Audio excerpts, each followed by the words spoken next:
Blinkist is the app that helps you become a more well-rounded person by letting you read or listen to an entire nonfiction book in just 15 minutes.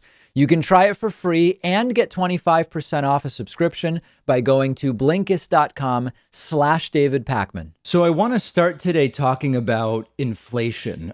We are now starting to see inflation rise more quickly than it has in quite some time, and Republicans are going absolutely crazy, thinking that this vindicates their 30 years of claims that, oh no, now that the government has done some stimulus, we are going to see this inflationary spiral, which will destroy the economy. They've been saying it for 30 years and it hasn't happened.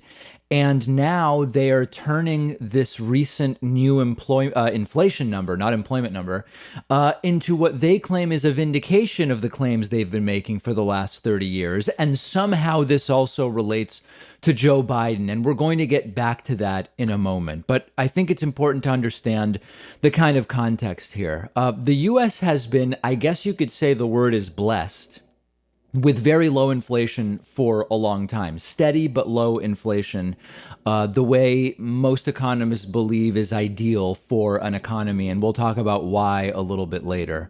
The Consumer Price Index has now increased in April compared to a year earlier by 4.2%, and this is the most in a year-over-year comparison dating all the way back to September of 2008. So in about 13 years, when we compare 1 month in 1 year to that same month the year before, this is the biggest change we've seen about in the last 13 years. Economists surveyed by Dow Jones were looking for an increase of 3.6%. It came in above that at 4.2%. Now, this is really, really important to understand before we even get into the macroeconomic analysis.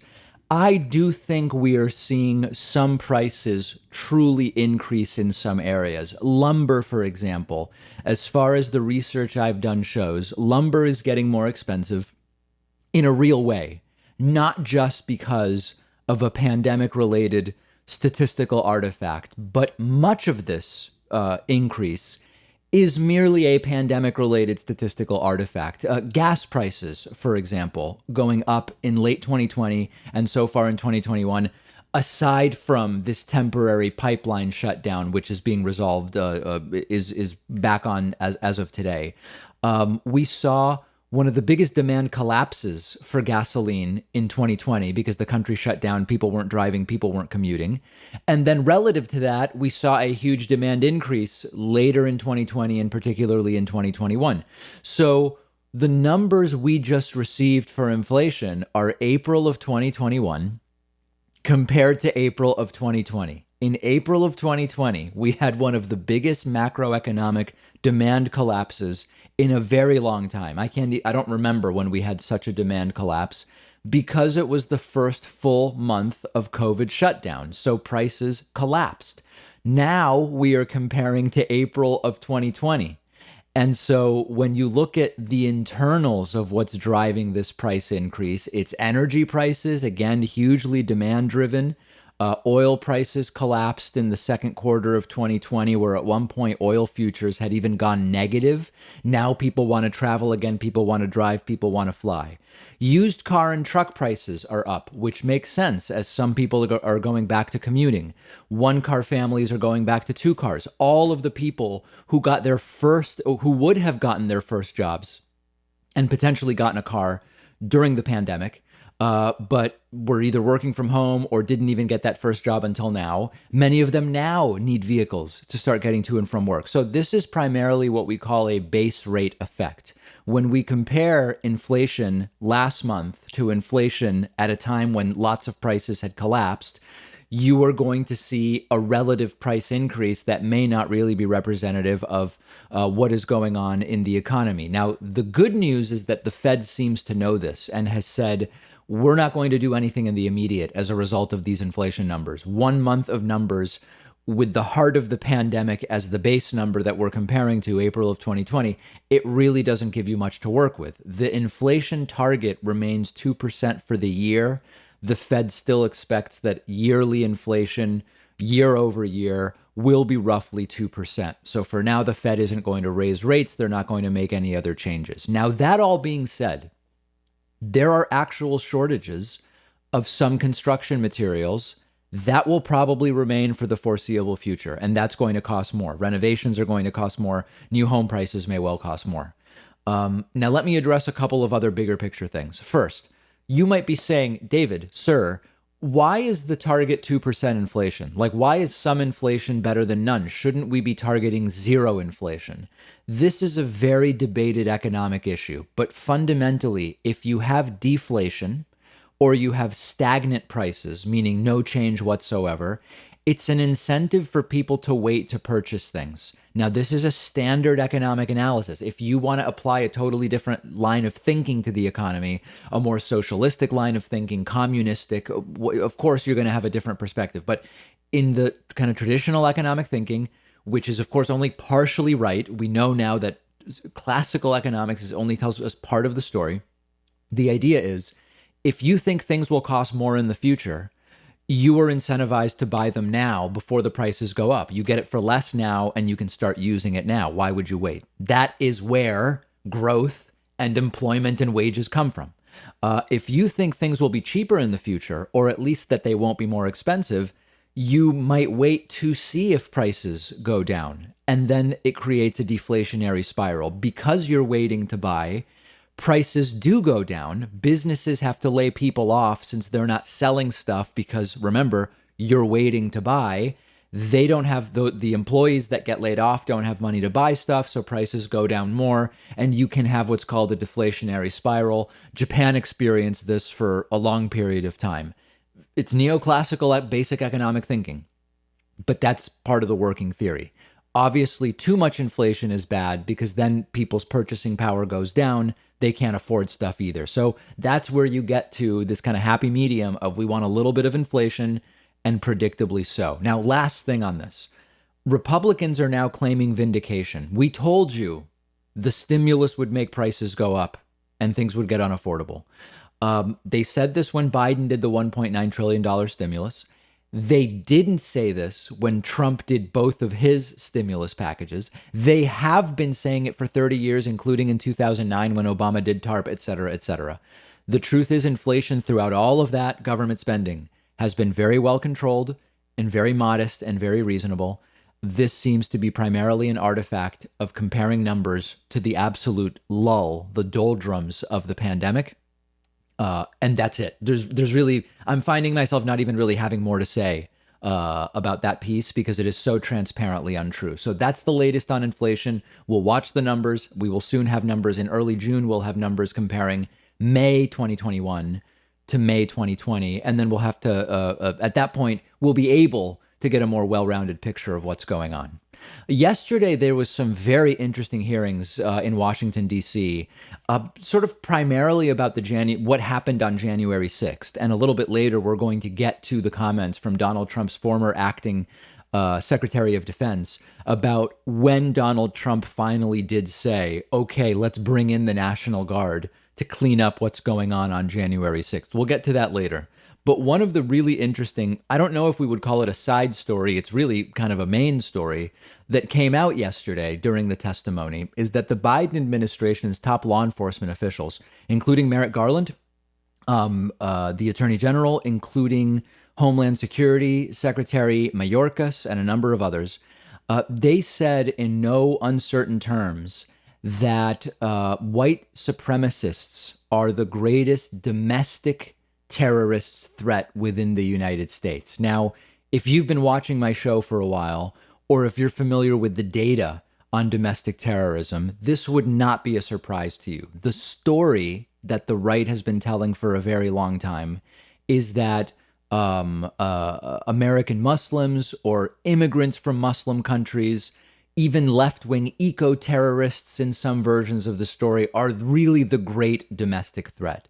But when you look at the data and you look at domestic extremism incidents, you very quickly understand that the biggest threat in the United States indeed is white supremacists, which sometimes overlap with these sort of patriot and sovereign citizen anti-government type movements That's really where the bulk of the threat comes from. And Merrick Garland said yesterday to lawmakers, quote, domestic violent extremists pose an elevated threat in 2021. And in the FBI's view, the top domestic violent extremist threat we face comes from racially or ethnically motivated violent extremists, specifically those who advocate for the superiority of the white race.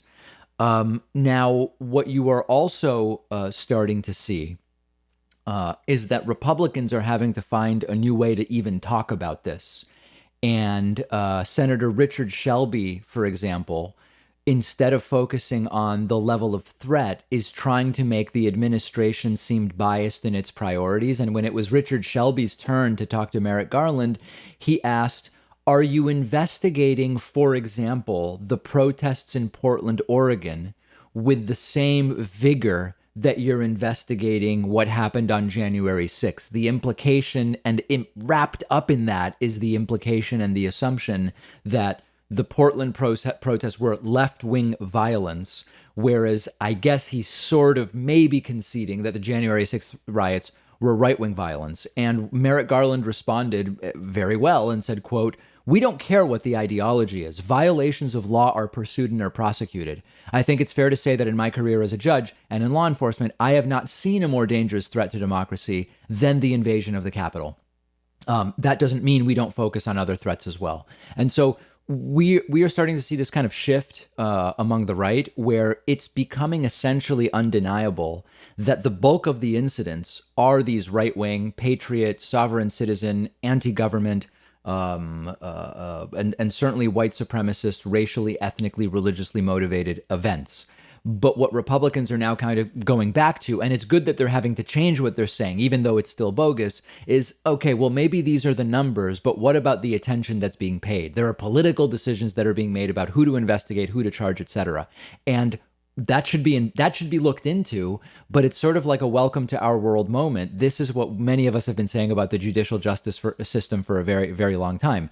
When you look at who actually does drugs, has drugs, deals drugs, versus who is prosecuted, who is policed, what are the sentences that are given out, we've been pointing out that there's a lack of equity there for a very long time, along racial lines for sure, among class lines as well, as we've discussed. So now, unable to continue denying the empirical reality of where the greatest number of threats come from, they are pushed back to having to make an argument the left has been making about the justice system for a very long time.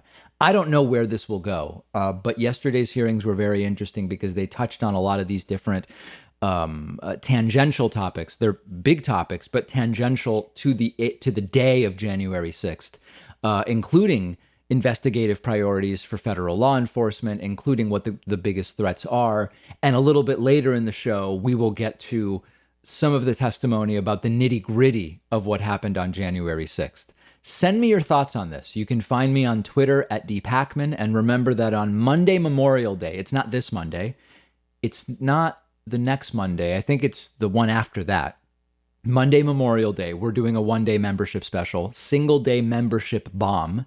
If you've been thinking, maybe I'll sign up someday, Memorial Day is the day to do it because it will be a beautiful discount, okay? If you want to be notified on Memorial Day, just get on my newsletter at davidpakman.com. What if you could read 10 books in just one sitting? That's exactly what one of my favorite apps lets you do. It's called Blinkist, and what they do is take thousands of popular nonfiction books, they condense them down into text or audio that you can consume in 15 minutes. Blinkist makes sure that you're getting all of the important core insights from each book. So it's perfect for exploring a book you otherwise wouldn't have time for. If there's a full book you're thinking about buying, you can use Blinkist to get a sample first. Just think how much you can enrich yourself by being able to soak up an entire nonfiction book in just 15 minutes. I recently read A Brief History of Time, of course, by the great Stephen Hawking. This is a book that I have been aware of for so long, and other things got in the way, and it was fantastic to check it out on Blinkist. Blinkist has books on politics, philosophy, science. They have 27 different nonfiction categories, and a subscription is only about $8 a month. and you get the entire library. But you can try it totally free and get 25% off a subscription when you go to Blinkist.com/David Pakman. I've put the link right underneath this video. Remember that the David Pakman Show is an audience-funded program primarily, and you can sign up today at joinpakman.com. You'll get the daily bonus show, as well as the commercial-free audio and video streams of the show, the members-only newsletter, occasional invites to members-only town halls. There's a lot there. Grab one of those memberships at joinpakman.com. Also, please join for free. Here, I'm not selling anything. Often I am selling things. In this case, I'm not. There are almost 31,000 of our viewers and listeners currently subscribed to the David Pakman Show subreddit. It's free. It's moderated. It's a great central place to discuss the issues talked about on the show and other issues important to you. You can find it at davidpakman.com/Reddit. One user, and I spotted this morning, asked, should Tucker Carlson be deplatformed? Of course, not by the government, but by Fox News. Not that they would ever do such a thing. I know this subreddit has many free speech absolutists, but where do we draw the line? Tucker is literally spreading extremely dangerous anti-vaccine propaganda that will lead to the death of his own audience. You know, what's funny is the reason Fox News, like any of these networks for the most part, Fox News is amoral.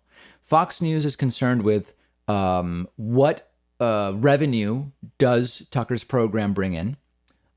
What prestige does Tucker's program provide Fox News? What access does Tucker's program give us to people in positions of power? Now, on the first question about the profitability of Tucker Carlson on Fox News, it's actually probably not as high as some people think, because increasingly Tucker's advertisers have abandoned him. And if you watch the show on broadcast TV, which I never do, but I've gotten reports about the ads on it, it's increasingly like very non-prestigious brands and advertisers. So to me, it seems as though the Tucker Carlson program has good ratings, gives Fox News attention and sort of free publicity because others talk about the crazy things Tucker is saying. I don't know how profitable the program actually is for Fox News, but the point here is Fox News would only consider getting rid of Tucker Carlson if it provided a net negative to Fox News. They don't care about the dangerous anti-vaccine propaganda that Tucker Carlson is spreading unless, and that's why this post is clever, if his own audience starts to die such that nobody's left alive to watch the show, they all of a sudden would care. You know, while on some level it's probably true that the behavior Tucker encourages will lead to some deaths, I don't think it'll be enough to really impact Tucker Carlson's audience. So I have no expectation that Fox News is going to do anything about Tucker Carlson's program. It's been on for years. It does well from the standpoint of ratings. And Fox News, quite frankly, doesn't really care what he says as long as it doesn't become a real problem for them, either furthering the financial issues or in some other way. So my view would be on this, rather than imposing that a network fire Tucker or whatever, the ideal mechanism would be people realize that it's a completely vapid show. It's not news. It's just kind of like weird entertainment for some people. And that they just should tune out, and then it'll naturally resolve itself. I mean, maybe at some point, if nobody's watching, Fox News will say, I guess we're wrapping the show. I would rather it come from the bottom up than the top down. And I have no expectation that we're going to see anything from the top down from Fox News. They just don't seem to care. Another user on the subreddit asked a very good question, which is, what happened to the Noam Chomsky interview? David has been teasing it for a while, but it just never happened. Yeah, you know, back in early March, and I said when I teased it, I said, I'm running a risk here. A lot of people in the audience don't realize how frequently interviews get rescheduled and postponed or even canceled. Because it was exciting, I announced in early March, we're scheduled to have Noam Chomsky on later that month. I think it was going to be March, in the second half of March. And people were very excited, but unfortunately it did get rescheduled.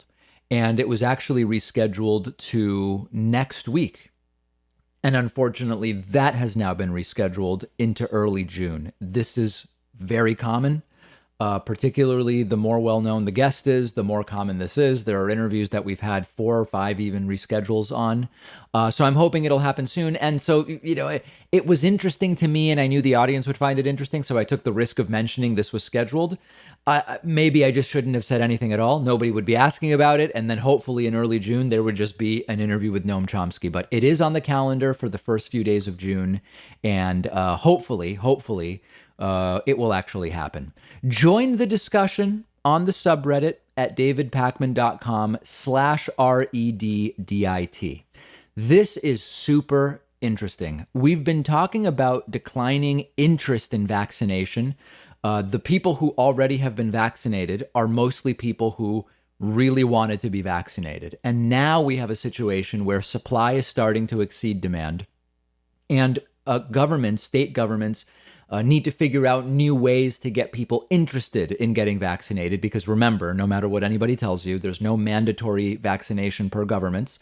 There are certain schools that will say if you want to come to campus, you have to go and get a vaccine. Or if you want to work for us, you have to go and get a vaccine.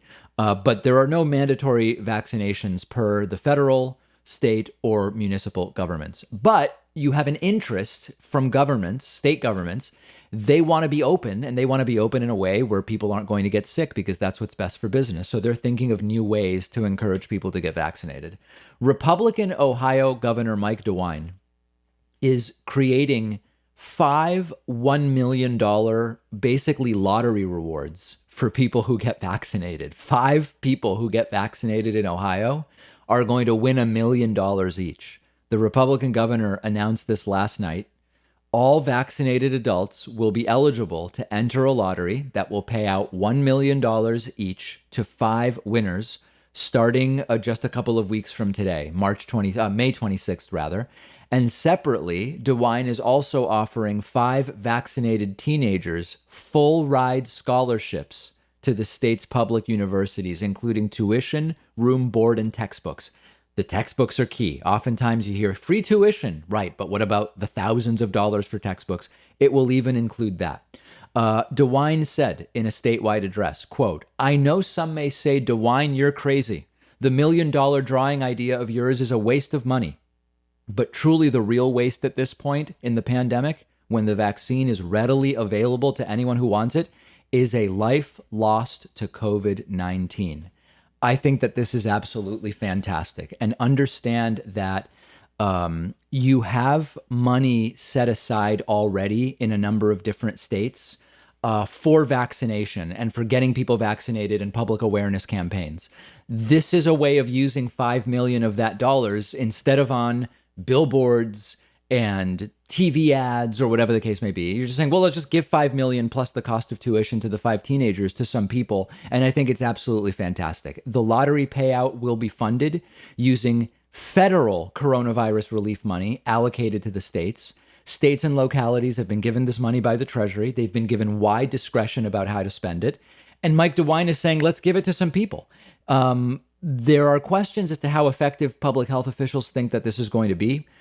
Tara Smith, who teaches epidemiology at Kent State University, says there's some research to suggest small financial incentives could increase vaccine rates, but that just giving $1 million to 5 people may not work because the perceived odds of winning are relatively low. And that if there is a criticism of it, that was my thought, which is $1 million for 5 people. That's a lot. But what about giving $100,000 to 50 people? It's the same amount of money, but I think the perceived odds of winning will be higher. And of course they will be. They would be 10 times higher. Let's listen to Mike DeWine announcing this and talking about this yesterday. On May 26th, we will announce a winner of a separate drawing for adults who have received at least their first dose of the vaccine. This announcement will occur each Wednesday for 5 weeks. And the winner each Wednesday will receive $1 million.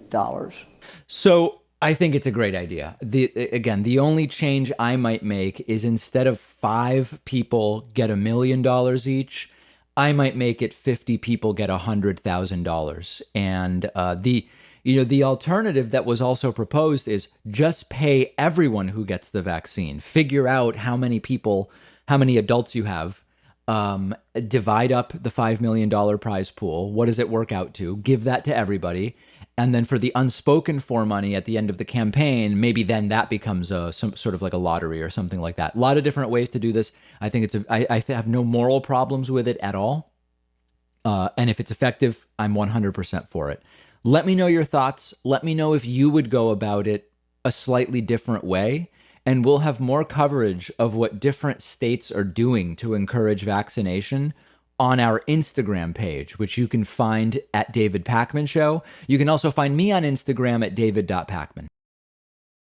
The number one funding source for the David Pakman Show has been and continues to be membership. And membership is not just a feel-good thing. You get access to the world-famous bonus show every single day just for members, as well as commercial-free audio and video feeds of the show day in and day out. You can sign up for membership very, very quickly at joinpakman.com. That's joinpakman.com.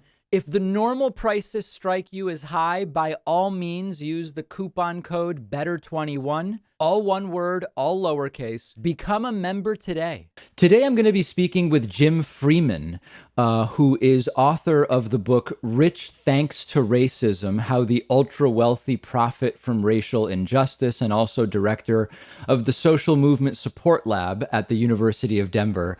Jim, it's so great to have you on today. Thanks so much for having me, David.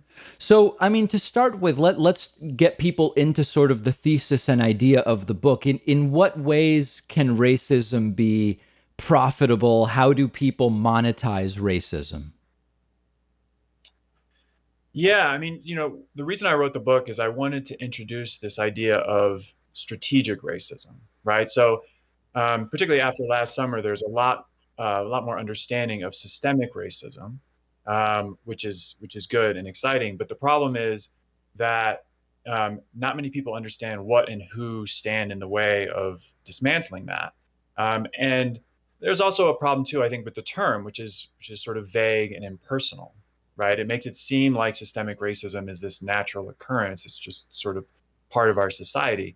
So I wanted to introduce this idea of systemic racism to demonstrate to people that there are people who are profiting from it. There are people who are racism profiteers in this country, that there is intentionality behind these efforts. Because, even when we do think that there's people on the other side of this fight, we think about the alt-right and those kind of folks. But that's not who's been passing all these laws that are responsible for systemic racism. They're not the ones who are doing the heavy lifting in defending or expanding these policies. So, my work as a civil rights lawyer has been with the communities that are most impacted by systemic racism, Black and brown communities. I've been working with those communities for 20 years. And so I've seen up close what this looks like and how devastating it is.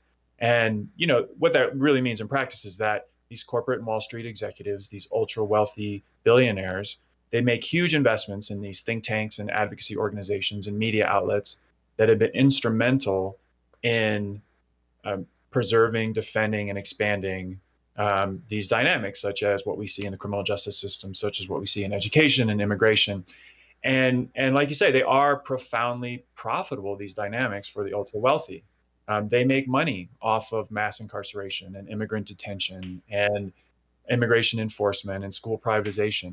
And they also, they pay less in taxes when we as a society choose to dehumanize people rather than meeting their basic human needs. And then, one thing that became very clear, I think, to a lot of folks last summer is that systemic racism, particularly, the mass criminalization and incarceration system that we have, it's extremely effective at controlling us, at dividing us, at causing us not to recognize our common interests. And we really saw that in how police were used to really stamp down political protest. So all of those dynamics really help maintain the status quo, help the ultra wealthy maintain their political and economic power. And those are just, I think, some of the ways that they profit from these dynamics. Yeah. So, and that, I mean, that gives us a good introduction to a lot of different industries and corporations that are sort of directly connected to a lot of these issues. I'd be curious about your thoughts before we go back to that, about I don't know, I don't want to use the term more like benign or pedestrian corporations, but just things more associated with day to day. Like, for example, Starbucks and other companies that last summer started to make a big show of, we're going to do implicit bias training, and all of our managers and maybe even employees are going to go through a course and so on and so forth. I've always felt that that was essentially a PR decision. And number one, at its face, it didn't really pass the sniff test for me. But really what got me thinking that was, I've not really found evidence that that type of training for a company like Starbucks, just to pick one, or others, really gets at the root of some of what is causing these issues to begin with. So I know that this is kind of a slight deviation from what you introduced to us, but what's your thought about that as a source of profit, or at least of positive PR? Yeah, I mean, you make an excellent point, which is, last summer we had what it seems like virtually every corporation in America coming out with a statement denouncing systemic racism. Yes. Proclaiming that Black Lives Matter. And yet here we are, 9 months later.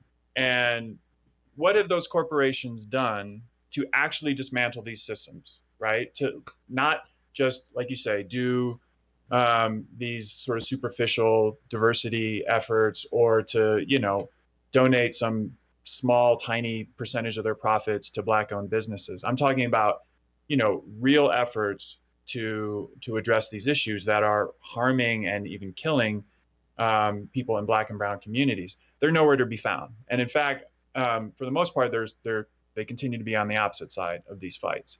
So, one thing that I talk a lot about is those, we've had those types of efforts forever, where we talk about how we're making progress, right? We're taking steps forward. Well, we've been doing that for over 100 years. You know what I mean? And it's got to be clear by now that, those things aren't bad per se, but they're not even close to being enough. And, I think the question for us is, how many more people are we going to allow to be harmed? How many more lives are we going to allow to be taken while we are content not to actually solve the problem, but to merely make progress? So I think when it comes to racial justice, we need to remove the word progress from our vocabulary. I think it's time to advance real solutions. But to do so, I think it's going to require many more people understanding how and why corporate America and Wall Street are able to profit from other people's pain. And we're going to need many more white people in particular to understand how their struggles are deeply interconnected with the struggles of people of color, so that they recognize that the fight for racial justice is also their fight. Now, when you talk about that interconnection, I'm leading here in the sense that I don't think you're talking about a sort of class reductionism of just realizing that in the same ways that a lot of these racial issues relate to class, that can also be a factor for. You're talking about a different type of interconnection. Am I right? I am. Yeah. I mean, I think there's different types of interconnection, but one was really only made apparent to me when I was researching and writing the book. Which is, as I was diving in, so the book is really an effort to sort of follow the money behind systemic racism, or what I call strategic racism, to understand exactly where it's coming from, and the ideology behind it. But as I was doing that, it was really eye-opening for me because, as I was learning more about where this money was coming and how strategic these investments were, I also realized how heavily invested the ultra wealthy are in pushing a political agenda that's been deeply harmful to white Americans as well. Not in the same ways, of course, and not always at the same levels, frequently not. But what I say is that, like, if white people examine the reasons that their lives are far more difficult than they need to be, they will likely eventually run into the same set of organizations and individuals who are leading the opposition against racial equality. Yeah. So, I, for one, was astonished to discover just how enormous an influence the ultra wealthy have on my life and on every other white person I know. But then, yes, beyond that, like, we all need to get to the point where we can clearly see that education inequities and mass criminalization and anti-immigrant policies and all these other racial justice issues don't just harm those who attend the under-resourced schools or suffer the effects of over-policing or face the prospect of being deported. if we examine our lives carefully, we will all find evidence of harm caused by the reverberations from these unjust systems. And on the flip side, we also need to recognize that, people who are fighting for racial justice aren't trying to, like, we're often treated like we're trying to, like, ruin the world. But the reality is we're trying to build a better world that benefits all people. And that when we do address these issues of systemic racism, it doesn't just help people of color who have the burden of those racial inequities lifted off them. We all stand to benefit when our neighbors are able to live higher quality lives, and the really rot of injustice is purged from our systems. What are some examples of where you think the most notable progress has been made, like in the last 10 to 15 years on these issues? Well, I think the most exciting progress happening within most recent memory is around law enforcement and the criminal justice system. And people are really starting to interrogate this issue of police and the role that they serve and the role that they should serve, right? And people are asking questions, really important questions about how we actually keep our communities safe and healthy, and why have we tasked so much the police departments with so much that really they're ill-equipped to handle. I mean, that's certainly true in Black and brown communities, but it's true beyond that too. I mean, I think we have to recognize how deeply we've lied to communities of color over the years. I mean, for 40 years, basically, what U.S. policymakers have been saying to Black and brown communities is this: we can best keep you safe by being tough on crime, by flooding your communities with police officers, by using stop and frisk, by employing broken windows policing and cracking down on low-level offenses, by putting police in schools, by locking up people at the highest rates anywhere in the world, by doing the type of policing, frankly, that killed George Floyd and Daunte Wright and so many others. And all along, the consistent message has been that these were the most effective strategies for improving public safety. But there is no evidence for that. There are no heavily policed and high incarceration communities that are flourishing socially, economically, culturally. There are just none. It's a null set. So it really is a deep, deep lie that we've been telling those communities for many years, and folks are starting to see through it. And I think that's very exciting.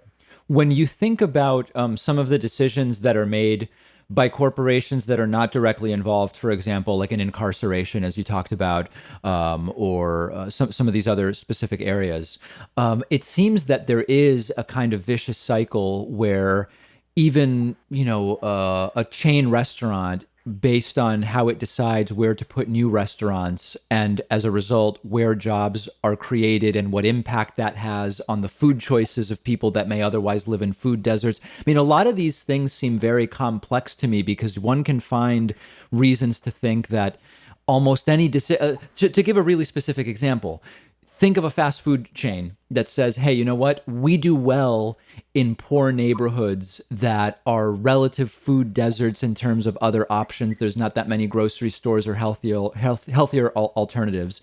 And so that's where we're going to go. And this worsens the health of the people in the neighborhood by the counter, though, is, hey, they're creating some jobs in that neighborhood, though. If every such business decided we're not going to set up shop in this neighborhood, that's 100, that's 200, however many jobs that aren't brought there.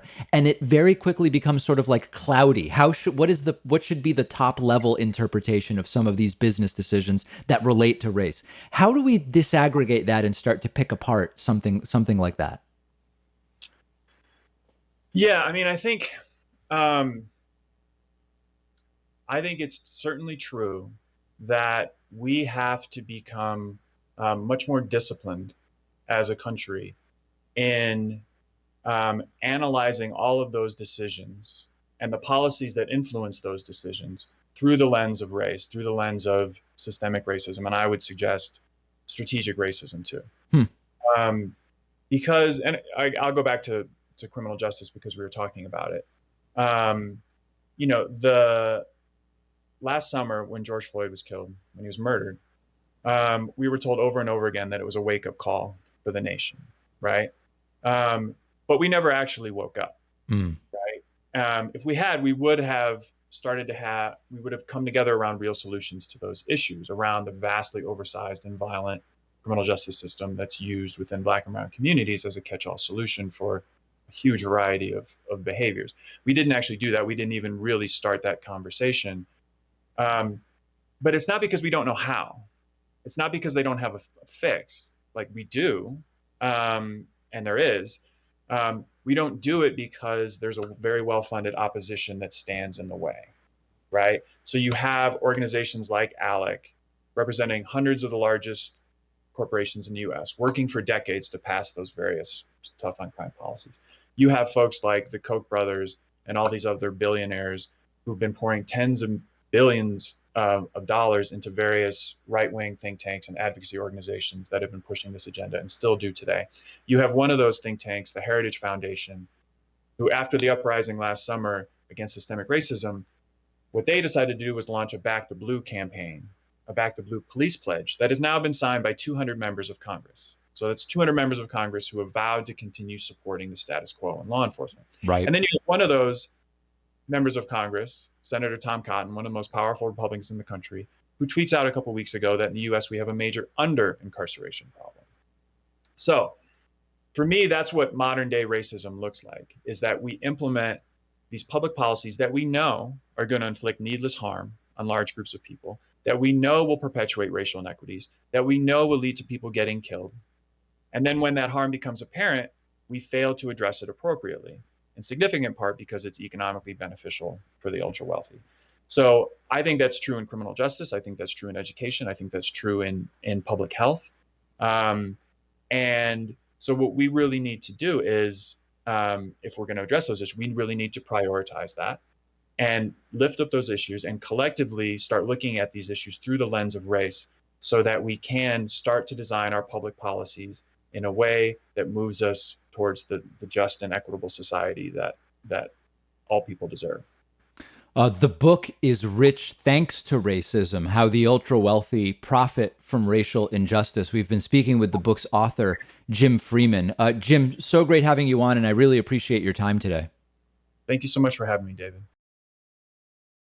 The David Pakman Show is audience-supported media, and you can contribute any amount you want on Patreon, as little as $1 per month. Plus, you can get the daily bonus show, world famous at this point, and the daily commercial-free TV show by making those pledges at patreon.com/David Pakman Show. This is audience-supported media. We depend on the support of our viewers and listeners. Whether you listen to the podcast, watch on YouTube, or watch us on TV, or even listen on the radio, patreon.com/David Pakman Show. So earlier in the show, we talked about the hearings that took place yesterday, primarily about the January 6th Trump riots. And we spoke about Merrick Garland and other Biden officials explaining in very clear terms, white supremacists are the top domestic terror threat.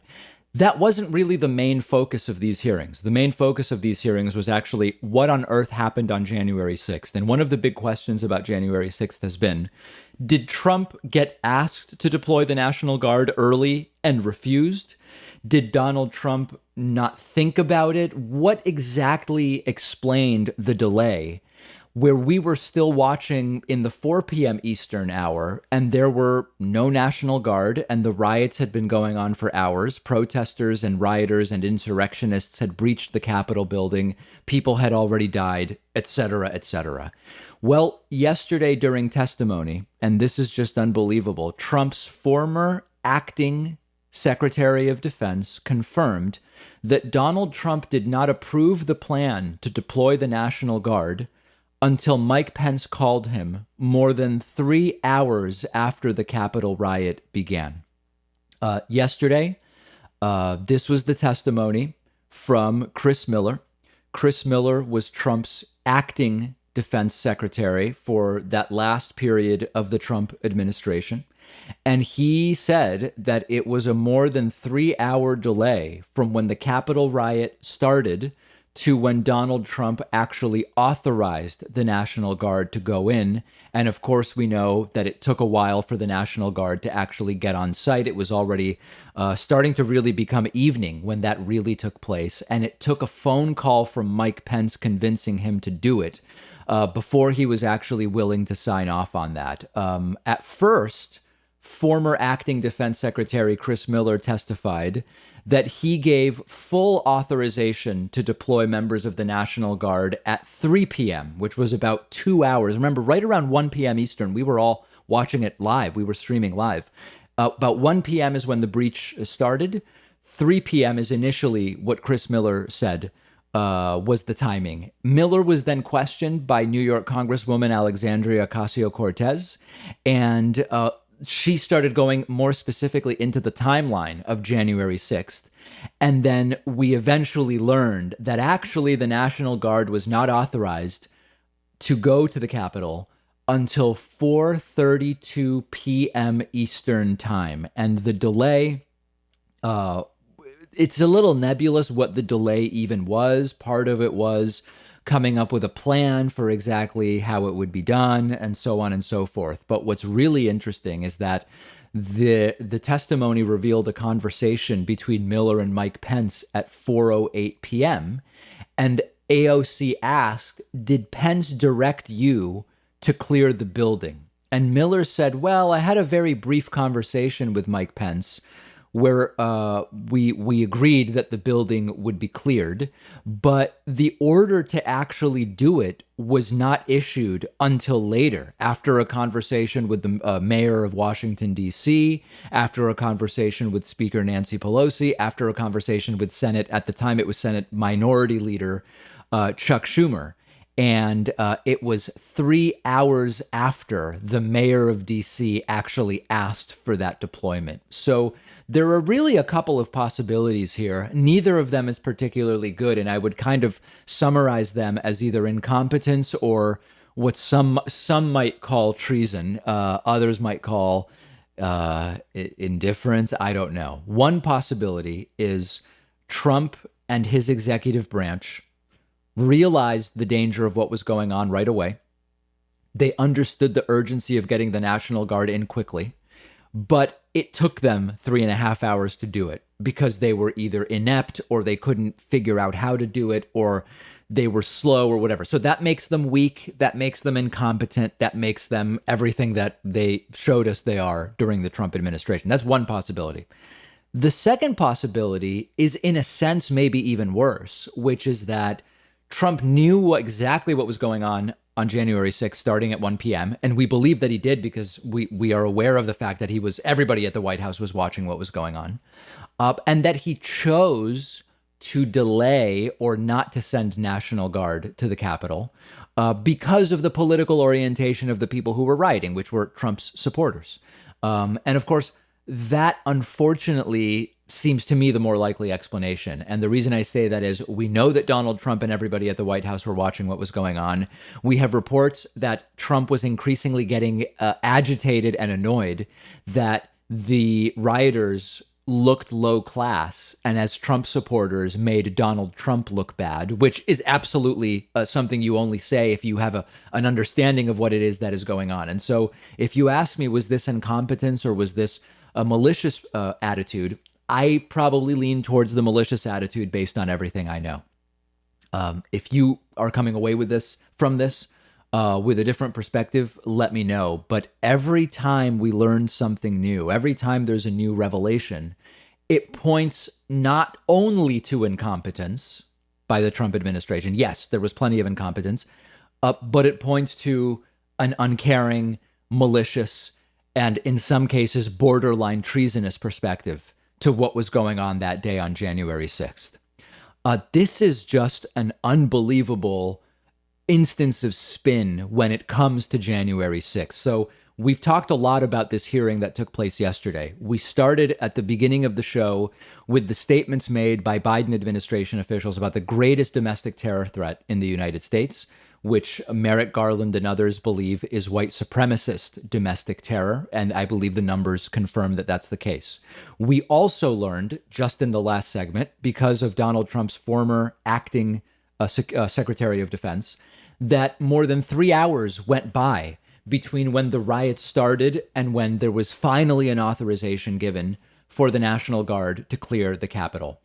We then saw questioning from Republican Congressman Jody Hice, where he argued that the real victims on January 6th, it wasn't the American people, it wasn't the police in Washington, D.C. The real victims on January 6th, says Jody Hice, were Trumpists who were there in support of Donald Trump. I know. Republican Congressman Jody Hice is not exactly a brilliant guy. And this is the case he tried to make during yesterday's hearings. You really have to be capable of some incredible revisionist history and departures from logic to even try to claim this. But Jody Hice tries. I'm going to play some of the lead up here in this video, and then look at how he tries to portray the Trump rioters as the real victims. Between 1:10 and 1:15, President Trump ends his speech and tells attendees to peacefully and patriotically make their voices heard at the Capitol. About 1:50, the Capitol is breached. Now, in this timeline, it would have been about 2 o'clock before the earliest attendees of Trump's speech could have arrived at the Capitol. So the Capitol is attacked at the right shortly after the president begins his speech. It's breached before individuals could have gotten there. Where is the real narrative in all of that? Another narrative I want to bring up is that the media claims that the tragic death of Officer Brian Sicknick was a result of pro-Trump mobs bashing his skull with a fire extinguisher, which we all know now did not happen. Officer Sicknick, his autopsy revealed that he suffered no blunt trauma. In fact, his mother has since come out saying he died of a stroke. In fact, it was Trump supporters who lost their lives that day, not Trump supporters who were taking the lives of others. You go down the list here. Ashley Babbitt was shot and killed by a Capitol Police officer. Kevin Greeson suffered a heart attack. Roseanne Boylan reportedly was crushed by rioters, and Benjamin Phillips died of a stroke. So the narrative needs to be cleared up. The truth matters. The people he's naming that died because they chose to be there in direct violation of the law. I don't think any death is to be celebrated here. People who have been watching the show know that that's always been my perspective. But look at the people that he's naming. He names Ashley Babbitt, who was shot by police. Well, that's true. Babbitt was one of the many military service members who went to the riots against the law, trespassing. Police officers have been cleared of wrongdoing in her death. She was shot while trying to breach doors within the Capitol. She was already trespassing. She has already broken the law merely by being in there. She was trying to breach further doors in the Capitol, and the officer has been cleared because he believed he was acting in self-defense and the defense of members of Congress that he was sworn to protect. In any other scenario, these right-wingers would be saying that was a justifiable police shooting. In this case, they're saying the Trumpists were the victims here. He mentions Kevin Greeson. Kevin Greeson suffered a heart attack. That's true.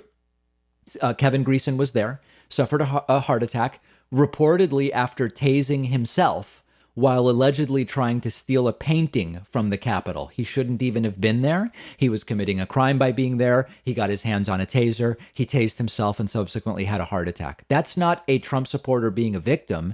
That's a criminal for whom their criminal acts went wrong. And we're not celebrating the death, but to say that that proves that the Trumpists are victims, not a very accurate statement to make.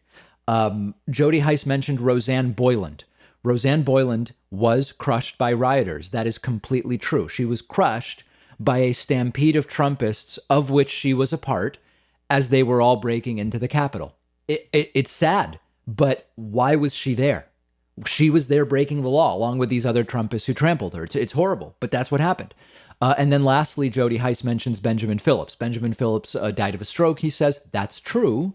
He was there breaking the law as well. He wasn't killed by Antifa. He wasn't killed by police.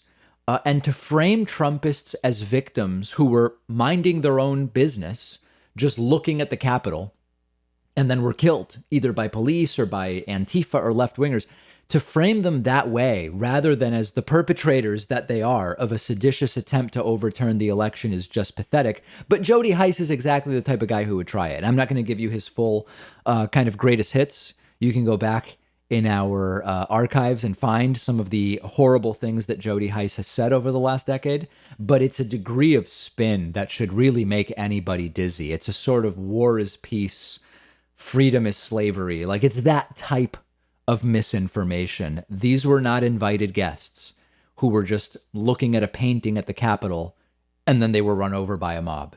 They were trespassing as part of that mob. And I'm trying to remember the line that conservatives often use after police shootings, at least as it refers to Ashley Babbitt.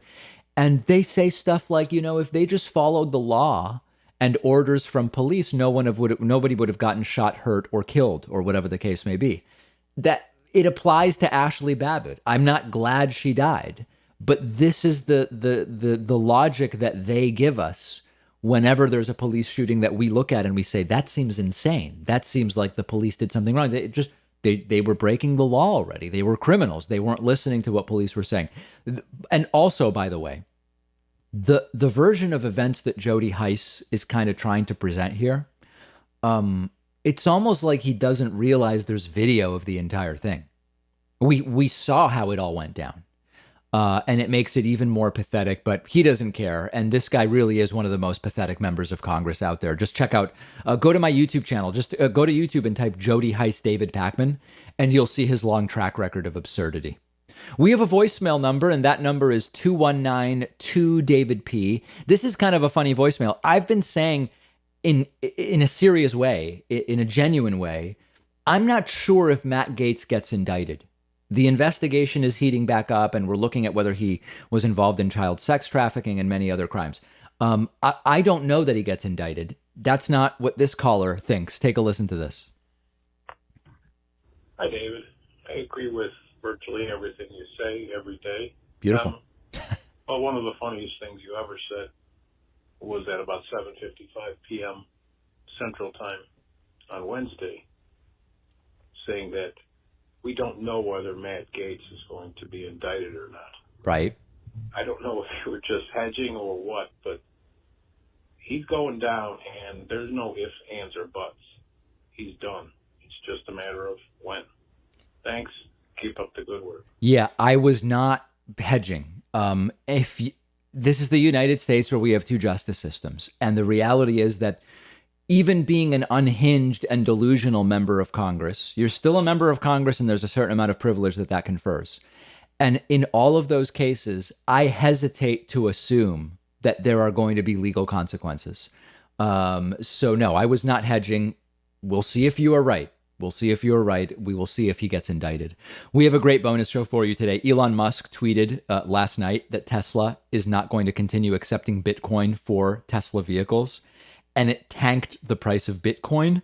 And we are going to talk about the implications long-term, medium-term, and short-term. We are also finding, as if you didn't know from what's been going on for the last year, there is a trust problem when it comes to public health officials in the United States. It's disproportionately a problem from the American right, as you probably would guess. And we will also talk about the sort of red line or line in the sand that Republicans are drawing for Joe Biden. And they did it in this Oval Office meeting that took place yesterday. So much to discuss, all of those stories and more when producer Pat joins me on today's bonus show. Get instant access by becoming a member at joinpakman.com. We'll see you then.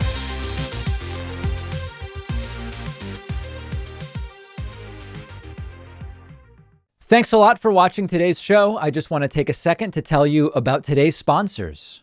Blinkist is the app that helps you become a more well-rounded person by letting you read or listen to an entire nonfiction book in just 15 minutes. You can try it for free and get 25% off a subscription by going to Blinkist.com/David Pakman.